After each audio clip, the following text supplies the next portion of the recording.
first trans march, however many years ago that was, and it is just really incredible to see how many people are here, to see the resistance, the resilience, the love, the pride.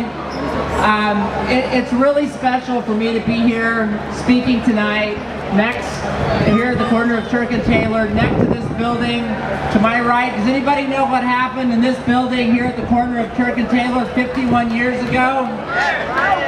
51 years ago, at this corner, trans people, trans women, drag queens, gay hustlers, people who lived in the neighborhood, they fought back against police oppression, against trans and gender variant, gender non-conforming, and queer people right here. Right here. This community fought back against police violence, against city policies that were tearing down working class neighborhoods all around us, that were displacing poor people, just like it's happening now.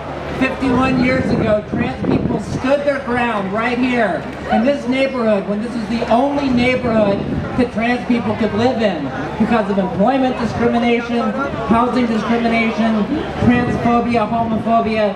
This was the trans neighborhood in San Francisco. And when the police came here to raid the cafeteria that used to be in this building right here, corner of Turk and Taylor, Compton's cafeteria, one night in August 1966, trans people said, hell no. Hell no, we're not going to take this anymore. And that spirit of the Compton's cafeteria riot 51 years ago, I see it's alive now. We need it now in this political environment that we live in. We need that strength. We need that determination. We need that resilience. We need to take the streets that we live in and make them ours. And I see this street filled with thousands and thousands of people. And I don't think that the women who fought at this cafeteria 51 years ago could imagine us all being here in this kind of joyous celebration, this fierce and loving resistance that we are still living today. They lit the spark. They were the spark that lit the fire that has been burning for half a century, and you are all the result of that.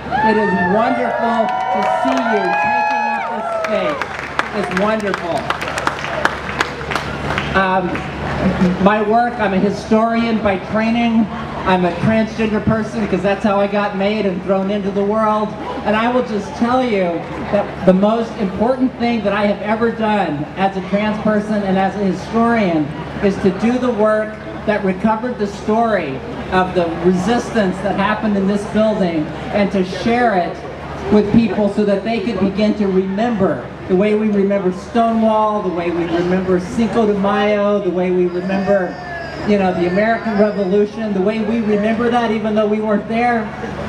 To be able to tell the story of the night in August 1966 when queens and trans women fought back against the cops and said, we're not going to take this shit anymore. To be able to tell that story to an audience and have people begin to remember it as part of the fabric of our culture's memory of LGBTQ and specifically trans remembrance, that is the most important work that I have ever done in my life. I am really happy that the city of San Francisco and trans activist communities today have done the work that of designating this neighborhood around the corner of Turk and Taylor as a transgender historical and cultural district so that we can mobilize the story of our resistance in a way that is useful now to help people fight displacement, to resist gentrification, and to help keep the Tenderloin an affordable and safe neighborhood where people can live and where queerness thrives and walks on the street and is visible and beautiful just the way you all are right now. Thank you for being here tonight. Celebrate, have a great pride, and thank you for giving me a few minutes of your time.